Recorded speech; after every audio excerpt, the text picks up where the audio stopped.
Yo, what's going on, guys? Mike Hill, the Wholesaling Titan here. And today I'm going to be bringing you in on a live call between myself and a motivated seller. And guys, there's so many important lessons in this one.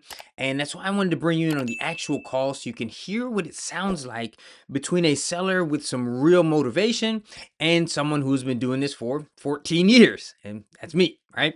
I want you to understand, right, the important questions you need to be asking, things you want to be talking about. And oftentimes, these are not the things that a lot of you guys seem to be focused on. I also want to reframe some ideas and some concepts about how you view this business, how it actually works. And I want to start off with first common question I usually get, which is, where'd this lead come from? How'd you get this lead? So this one was from cold calling a stacked list. For those who don't know, stacked lists are my favorite list for finding motivated sellers. And what that means is that a potential seller has multiple pieces of criteria that make them want to sell fast. So, for example, if someone says to me, Mike, what's a better list for finding motivated sellers? Is it pre foreclosures or is it absentee owners? I would say to them, well, there's always some randomness to the game. There's going to be motivated sellers on both of those lists. But instead of asking about either or, why not look at someone who's in pre foreclosure and they're also an absentee owner? Now, if you want to see me do some advanced and detailed list building and stacking, and I'll show you some site sources and how you can do this for free, you can grab my entire wholesaling university for free in the description below. There's a bunch of videos where I actually show you how to do this stuff. Okay. So today we're talking to a motivated seller. Her name is Mary. She's got a bit of a crazy situation going on. Okay. So her husband passed away. He was the primary breadwinner. She's by herself. The house is in foreclosure. She's got 4 boys to take care of. We got 2 in elementary school, 1 in middle school, 1 in high school. There's some probate stuff going on. And I guess the primary thing that I want you guys to take away from this video is that so often, especially when I'm teaching new students or I'm listening in on their phone calls or we're doing some role play, they're so obsessed with like the details of the house, the comps, the ARV, and they get on the phone or a role play and they're asking questions like, well, how many bedrooms is it? How many baths does it have? And have you made improvements to the property? And then they kind of obsessed over how to convince the seller to sell to them at a low price. Now, listen, obviously, all of these things are important, right? You need to know the details of the house, you got to know the condition. But you're going to see that in this call, right? Total is about 20 minutes long. I probably talked to her about the house itself for like 2 to 3 minutes. The other 17 plus minutes, it's about her, right? So, what's the situation? How is she feeling? What are her plans? How can I help her? What is her timeline? And you'll see that when you're truly talking to a motivated seller, there's really no need to convince anyone of anything, right? If you feel like you need to do that, you're doing something wrong. Okay. And even though when I'm doing this and having these conversations, it does increase comfort and it does increase rapport, and that will always increase the likelihood of you getting a contract. That stuff is admittedly self-serving, but beyond that, it's not like my intention to just use that as a tactic, okay? I'm coming from a frame of truly wanting to help this seller. Like, even if I couldn't do a deal with this person, I would still be trying to help her. So, again, yes, it does help you to get a deal, but you're not coming from this place where you're trying to manipulate somebody, okay? You're being empathetic, you're listening to them, you're looking to serve, and you'll come to see that despite you making a profit, when you get that house sold, it will become a win-win situation, right? It's just the ideal outcome. And I think that's important, right? Because so often you'll hear people talk about wholesalers as being like almost predatory, right? They just want to steal properties from people who don't know any better. And I mean, sure, some people approach the business like that, but uh, if you do that, you're not gonna last. It's not the right way to do the business, right? You'll see these situations; they become win-win situations, and I'll let all you guys hear that right in the call. Even during the call, you even hear Mary, she got screwed over by some other people in the past. So what I'm going to do now, I'll just play the call. I'm going to highlight the important pieces that I want you guys to focus on, give you a bit of my commentary. Before I hit play here, if anybody wants to work with me, check out the links in the description. I got free options. I got group coaching options. I got a free software trial. I have one-on-one mentorship open depending on, or one-on-one mentorship option depending on availability and compatibility. But anyway, check that out. All those details are in the description below. And with that, let's go ahead and jump into today's live call. Hello, Hi, may I speak to Mary, please? this is Mary. Hi, Mary. My name is Mike. I am calling you because you spoke to my partner Chuck the other day with regards to the house over in Loxahatchee. Does that ring a bell? Yes, yes, yes. Okay, yeah, he mentioned that you might be interested in selling. Is that still the case? Um, yes, I don't know if I can. Okay, so first off is the introduction. I make the call to Mary.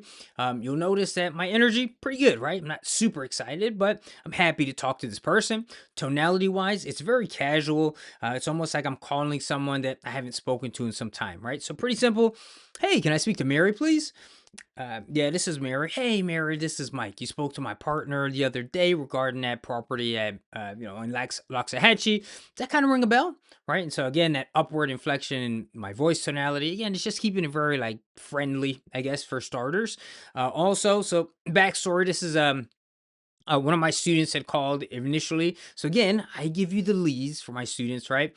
You just call, you kind of pre-qualify, hey, you interested in selling? And then if they are, you let me know. I will close the deal. We split 50-50. It's cool stuff. Okay, so anyway, the first thing I'm doing here is I am saying, yeah, do you kind of remember having a conversation? Okay, cool. My name is Mike. I'm here to follow up. And I just want to confirm you are in fact interested in selling. So I kind of want to, I don't want to waste her time. I don't want her to waste my time. I want to make sure that she is a good fit for what I have to offer. Let me have your name first. Sure. Okay, My name Mike. my name is Mike. Last name is Hill. Okay, I'm a local investor. okay. I've been partnering with Chuck, and he filled me in on a couple of details. Okay, so initial intro, I just said, "Hey, this is Mike." Right. Usually, once you get past that point, the person is gonna say, "What? Who is this again?" So I give a little bit of a secondary, longer intro, say what it is that I do, confirm that I am an investor, and then the next piece here is what's the situation. Okay, tell me about what's happening, what's going on here. And you guys will hear here. She tells me a little bit about what she's been going through. There's a foreclosure happening. Now, she also volunteers this information. Oftentimes, people can be in situations that can be very sensitive to them, so they won't always do that. So even if you know someone's in a foreclosure situation, usually it's not best to open with that initially. But when someone does tell you that, you want to make them feel very comfortable. So you'll hear me say, yeah, that's fine. We deal with people in these situations all the time. Okay. That's not a Yeah. problem. We work with foreclosure situations all the time. Um, Also, has the property been through probate? Oh, I'm sorry, you broke up a little bit there. Also, I do apologize, guys. The audio is not the best in the beginning here. Typically, when I do these calls, I make them all through my computer, so I have like my microphone headset. They sound a lot better. This one, we were getting some. I don't know. Our call was breaking up a bit, so you'll hear she has to walk to the garage, and I'm holding the phone up to the mic, so it doesn't sound as good. But if you do also want to hear me on more calls, I've got a whole library inside of my wholesaling university, and again, it's all free, so check in the description there and you can listen in to me on all types of calls. Okay, let's jump back in. Working with me for quite a while. Um, since the end of last year, actually, it's almost a year. Okay, and when you say they, who was that? I think I might have missed that part when we had that bad connection. The company, and I sent Exodus something or other.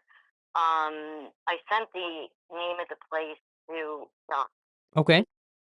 and her name was Jackie.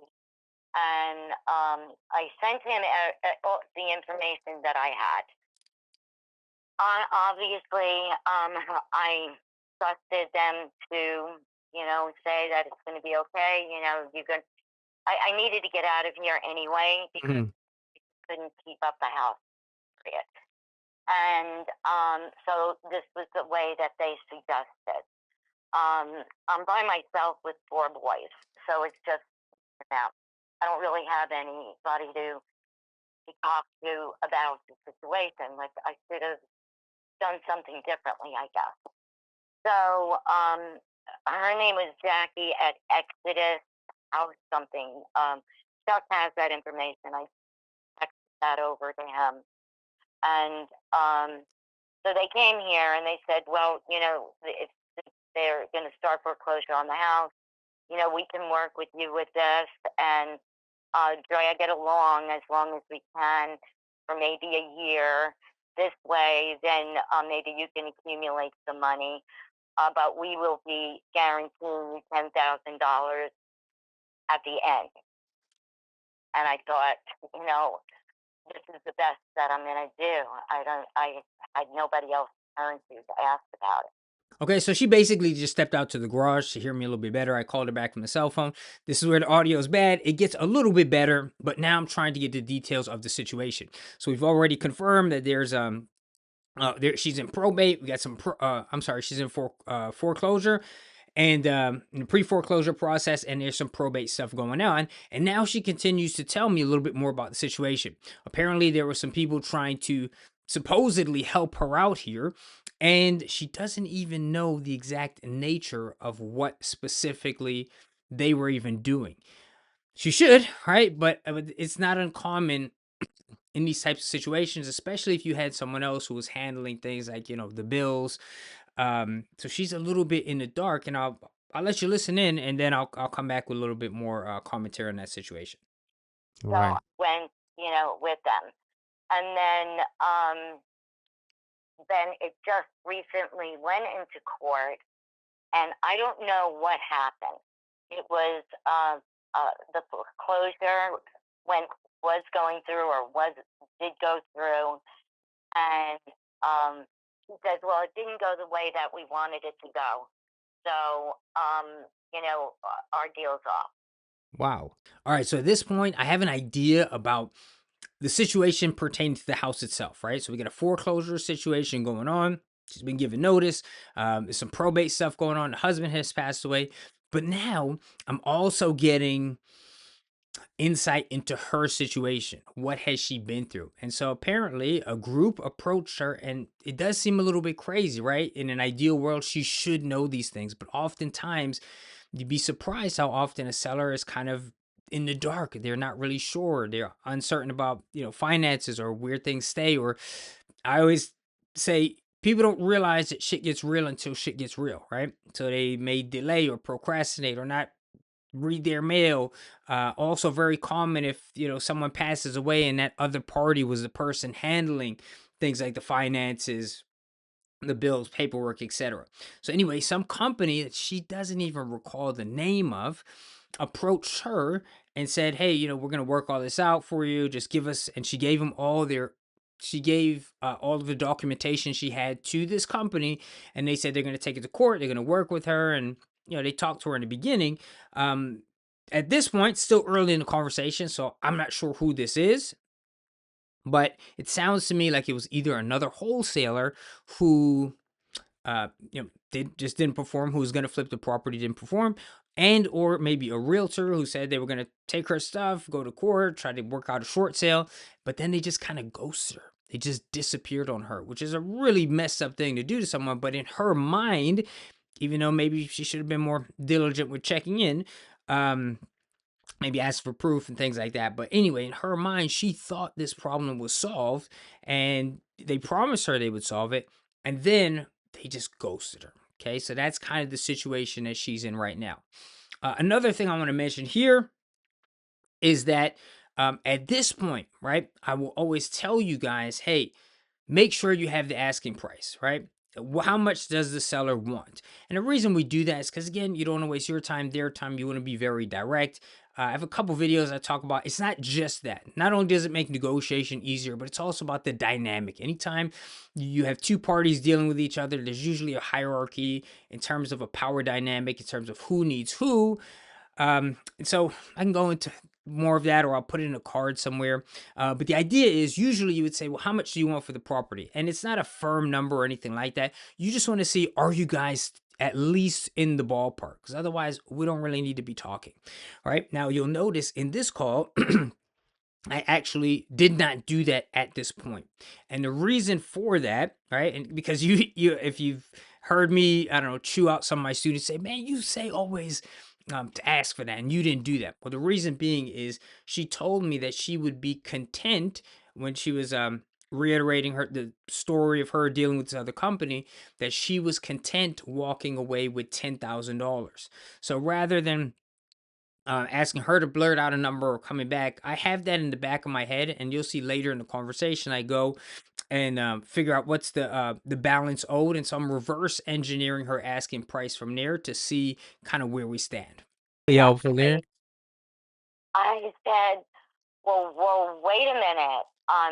Here, with 4 boys, I've been maintaining the house, but it does need, the house is old and it needs different things that I can't afford to do. But I maintained, we have a pool, lawn service, water system. I've been all of that. That's extra money. Right.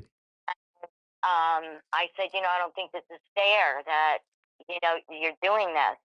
It is what it is. And that was the end of it. So now she just kind of naturally flows into telling me a little bit about the property, right? How it's difficult to upkeep, how it's just too expensive. As much as she likes it, she would like to stay there. Now, even though that's she kind of volunteered that information, right? You don't want to pause people when they get uh to that place where they're telling you why they're struggling, what they need, what their intention is, right? So even if it's not the exact order you like to put things in your script, if someone is talking, you just want to let them talk. Wow. Well, I'm Yeah. sorry to hear that. That's definitely unfortunate. So what we do is we come in, we actually look for properties, ideally with a little bit of distress, whether it's a physically distressed property or a bit of a distressed situation. So we do look to buy under market, but we buy in cash, and usually that's really helpful for these types of situations because we can close relatively quickly. Usually we're talking weeks. In your situation, if they're depending on the foreclosure status, probate status, and I just want to kind of shoot you straight to manage expectations, that can draw the process out a little bit. I'll have to do a little bit of due diligence with it, but we can essentially close faster than anybody else. So here I am empathizing with her a bit. I'm letting her know, man, the way those guys treated you, that's really jacked up. And there are two pieces that I kind of throw in here next. The first is I'm stating my USP, right? That's my unique selling proposition, which lets people know very early on that this is what I do, okay? And that typically means being transparent with them and letting them know, listen, man, I don't buy retail. Okay, I'm an investor. I'm not gonna live here. I'm not an owner occupant. I still need to make a profit on this deal. So I let them know this is kind of my pitch to you, right? I'm not buying retail, but in exchange for a quick cash offer, what I do offer, again, cash payment. I can close faster than anyone else. I can close as soon as I have free title. You can leave I buy in as is condition. You can leave all your shit in there. It doesn't really matter. And so I'm telling them kind of what the value exchange here is. Okay, so that's a part of it.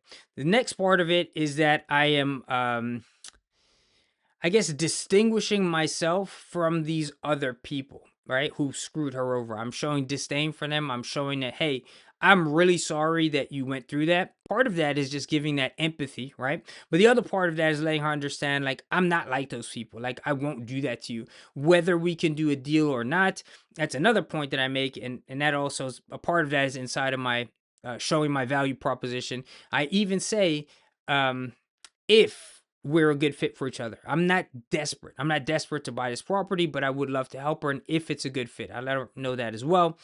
Um, but yeah, getting back to these people, right, who screwed her over, I'll let her know whether we can do the deal or not. I'm never going to ghost you. I think communication is super important. I'm always going to let you know what's going on. If I can help you, I'll show you how. If I can't, I'll tell you how. If anything else I can help you with, I can refer you. And we'll get into that a little bit more, but that's what I'm doing there. So, and in doing so, the other point there is that I'm differentiating myself from these people. Now, when you're speaking to sellers, a lot of the times you may not, gets a seller who's been screwed over by someone like this. But oftentimes it's really common where people will say, yeah, I get these calls every day, or someone's always trying to, say they have cash or a cash offer, but then they want to insert XYZ, right? They don't want to pay me enough for it. Or, and they'll talk about other people who have called them or situations they've been in. Or, this other wholesaler is more common with agents. They'll say, like, oh, this guy was a wholesaler and he burned me. And so what I'm doing here And what I often do on these calls, I differentiate. I'm like, what does that have to do with me? Like, I'm not those guys, right? I'm sorry that you got burned by somebody, but listen, just because an ex-boyfriend cheated on you one time doesn't mean, I don't know, you should never get married, right? I'm not that person. And so that's what I'm saying by showing my disdain for that situation, for that company, for how they do business. It's the same thing. And then from there, that also gives you an opportunity to, one, separate yourself from these people who obviously are annoying them or bothering them or not performing with them or whatever, and say, I'm different. This is how I work. This is how I do business, etc.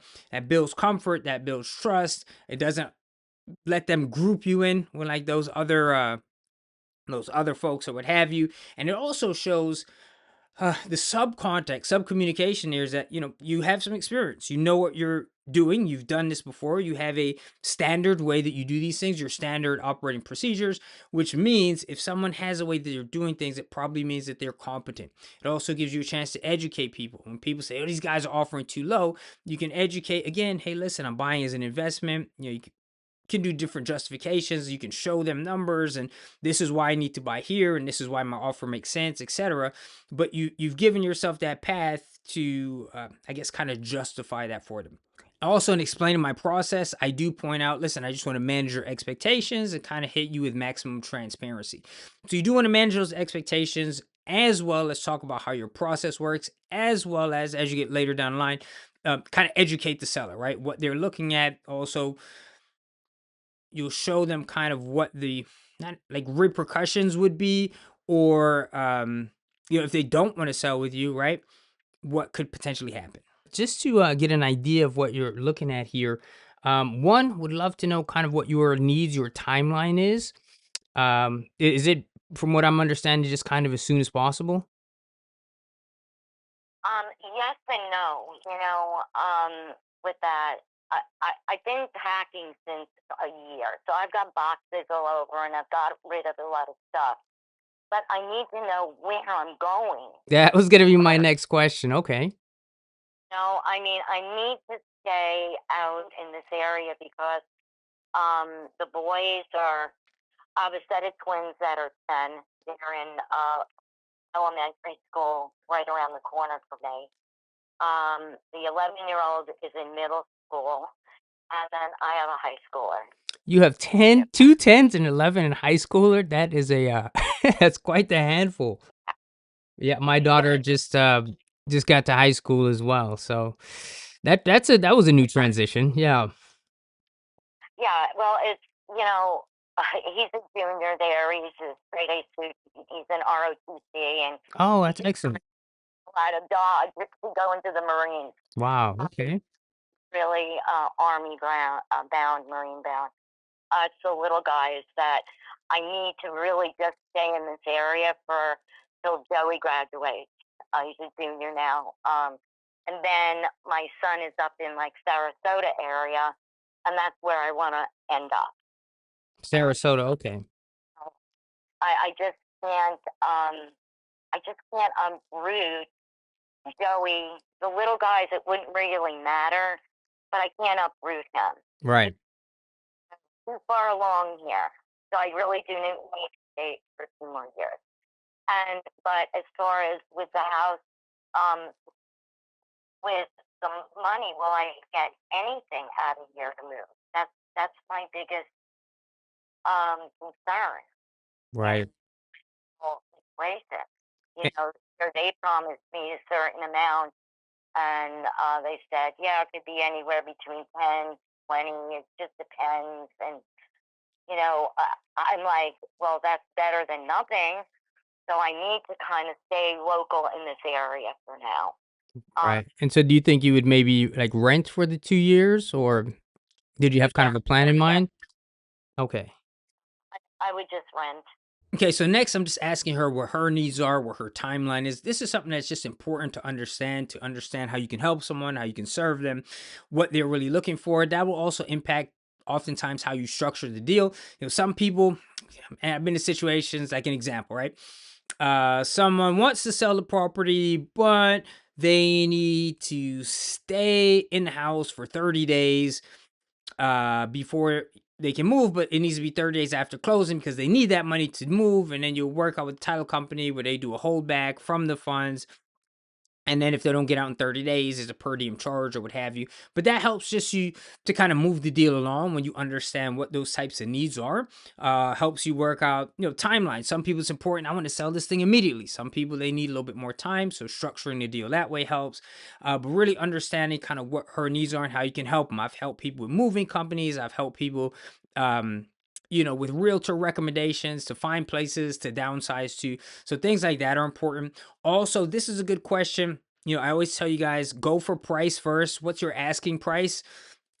Some people are afraid to ask that. I'm like, dude, if the property's listed on the MLS, it's got an asking price. You go to the store to buy bananas, it's got an asking price. Is that a weird question to ask these guys? Okay.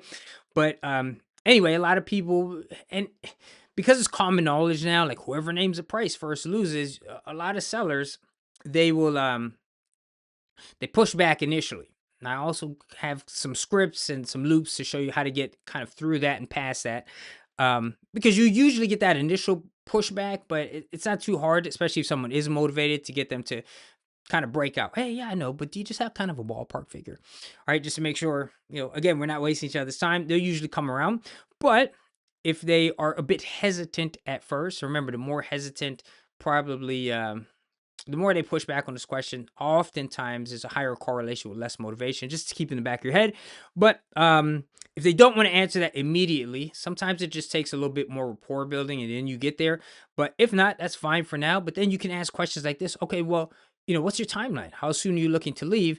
And that can give hints as to their level of motivation, right? So even if they're not disclosing, hey, man, I got this foreclosure notice, it's going to auction on XYZ date, or they're not willing to tell you exactly how much they want for the property, you can start with some of these leading questions. You're just kind of fishing for intel here, right? And then, okay, well, how soon do you want to leave? And then then after that, like, okay, I'm getting an idea of where we stand here. And then you can circle back to some of those other questions. Okay, so now I've got a really good idea of the situation that she's in, the timeline, even though I'm still missing a couple of specifics. But now I do want to get into the condition of the house. So the way that I like to do this is start off very, very general. Hey, so can you tell me a little bit about the house? First question, that's it. A mistake I oftentimes see is people will say, hey, tell me a little bit about the house. I mean, have you done any upgrades? Have you replaced anything? How are the beds and baths? And they give them this whole list. And by the time they get to the end, the seller doesn't remember that first question, right? Or it's just too much at once. What I like to do is one question at a time. Tell me about the house, and then stop and let them talk. Some people usually kind of like how Mary is, right? Open, sharers. They might talk to you and tell you everything about the house for the next 10 minutes. If that's the case, absolutely let them do that. A lot of times people will say, well, what do you want to know? And then you can go item by item. And the way that I usually pose that to them is I will start with, well, the big ticket items, right? Because those are the things going to impact your repairs the most. So I'll say, well, are there big ticket items? For example, how is the roof? And then you can ask them about the roof. Let them answer it first. Okay. And how is the plumbing? Let them answer that. How is the electrical? Okay. And the kitchen, is that original? Have you done any upgrades? Okay, let them answer that. And how about the bathrooms? Okay. And does it have central AC? And is the central AC working? And let them answer it like that. Again, some people, once you ask the question, they will talk and do all the talking. Let them do that. Other people, you have to guide them, coach them, and kind of drag it out of them. And then I know you talked about maybe the house needing some work. Do you have any idea? I mean, are we talking more cosmetic items, or maybe some big ticket items? Or if you have any ideas, if you could walk me through maybe the condition, anything that needs to be repairs, any maintenance issues. Well, I'm sure it would need a new roof. I'm Okay. sure.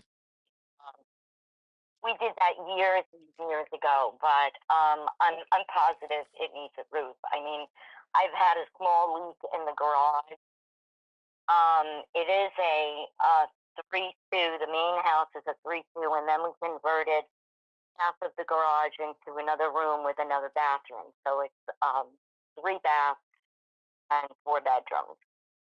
And it needs upgrading. The kitchen, it would need new cabinets.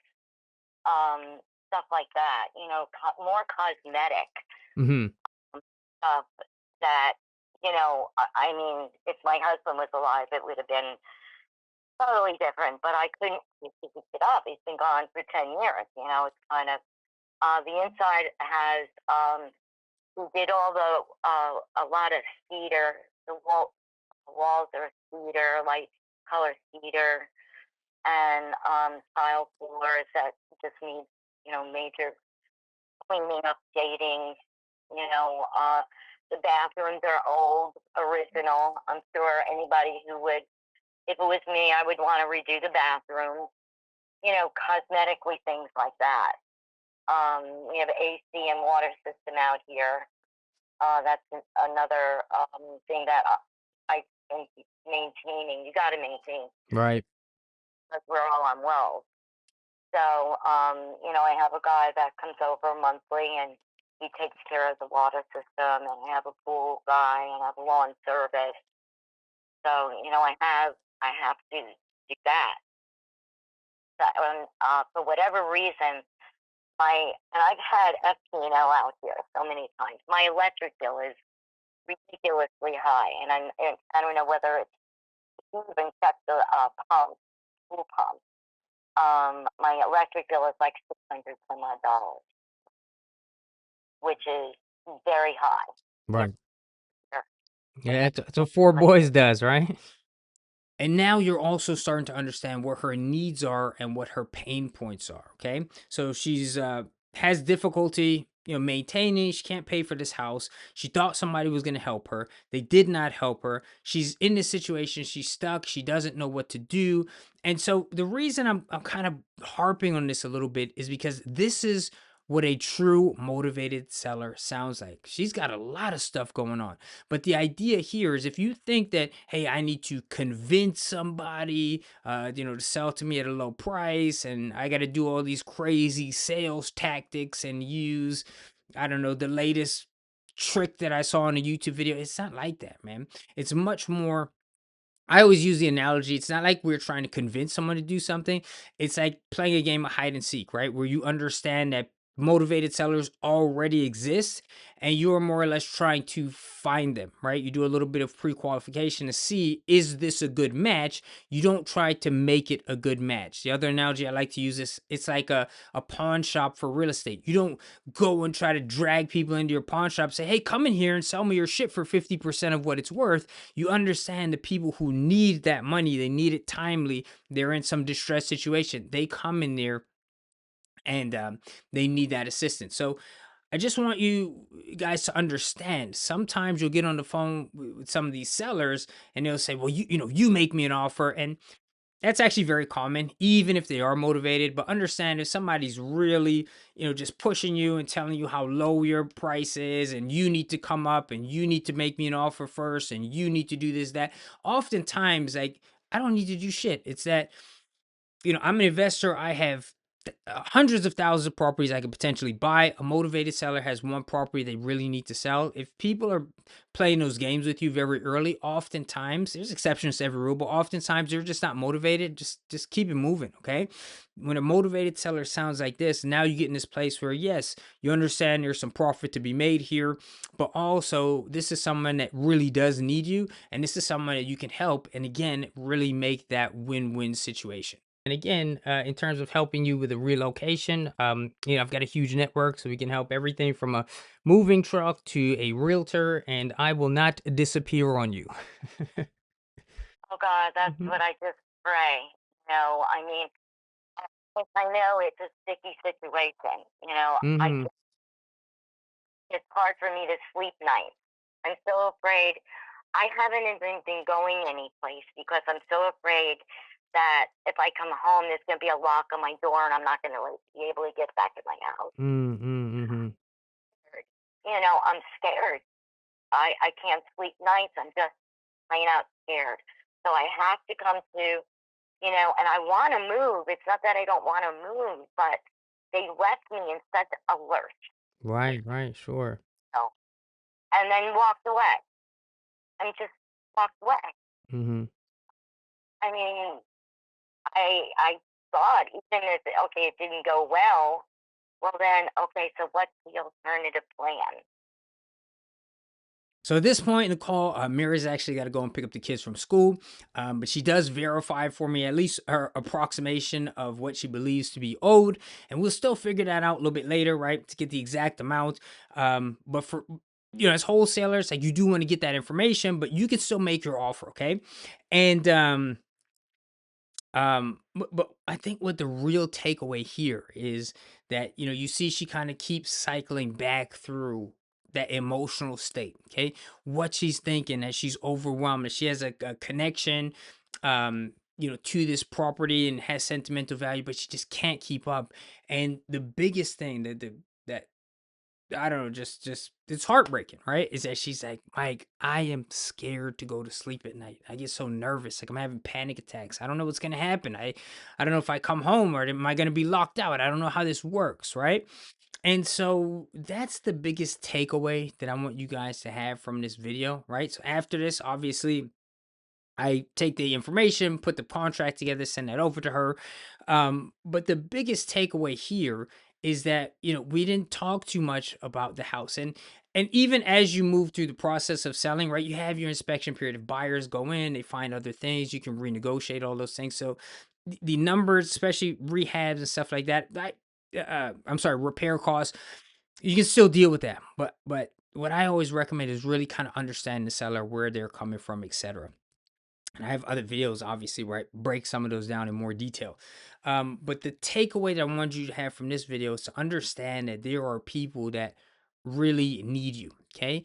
And despite you there's nothing wrong with making a profit. Despite this being profitable, it can still be very much a business where you're serving people, where you're creating these win-win situations. And anytime I have students who or Mike, I don't want to call, should I call on a weekend to people, I'm getting yelled at, or I don't want to inconvenience someone or call at the wrong time. I tell them, listen, there's someone here like Mary who needs you to call. It's your duty to call. It's your obligation to call, not only for yourself and for your family, but someone out there needs you, right? If I don't talk to her, maybe someone else will call her, or maybe the bank just comes in, takes the house, kicks them out, or maybe she gets screwed over by a company, someone who is not good people, right? Or people who are just unprofessional, or people who really just don't give a shit, or whatever the situation may be. Or maybe most people don't know cash buyers or wholesalers. Maybe a realtor comes in to sell it for them, but they can't sell it in the timeline they need, or the house is too messed up to sell it. So my point is, like, we do serve a real purpose. Not only is the business very lucrative, but when you get on forums and you see the YouTube videos and the YouTube comments and the Facebook groups, and you shouldn't be in the business if you can't close, or wholesalers are predatory, or whatever it is. The point of me wanting to share this call with you today, so you could think back on this and think that there are hundreds of Marys out there that need you. You can get paid for it, yes, but that's the purpose that we serve, okay? And so hopefully that was the takeaway. That was my intention that you guys got from this video. Now, if you found some value here, please please comment. Any questions, leave them for me. If you guys like more content like this, please let me know. I'll bring them on and share it on the YouTube channel. If you want to see more of this stuff, you want to see our role plays, our group coaching calls, I don't know, library of calls with both sellers, buyers, agents, all that stuff. You can grab that for free in the description below just by signing up for Wholesaling with Mike University. If you want to work together, again, this was a situation where I sent the leads, handpicked leads, sent to a student, said, call these guys. You find someone interested, let me know. I'll call them. We'll close this together. If you're interested in doing that, there are a couple different ways we can work together. I'm always looking for JVs. I just want people who are serious and committed. But other than that, thank you so much for watching. Please let me know what video you guys would like to see next. Again, if you want to see more content like this, let me know. If you have other ideas, I'm here for you guys. All right. So thank you so much for joining. Please drop a like, subscribe to the channel. Appreciate you guys so much. And on that note, I will catch you in the next video. All right. Peace. Anything you need, even if it's not necessarily pertaining to our contract just yet or anything like that, let me know. If you have any type of questions, even if I don't have the answer for you, I'll find the answer for you. And anything you need, I'll be your guy. We'll kind of walk you through this thing together.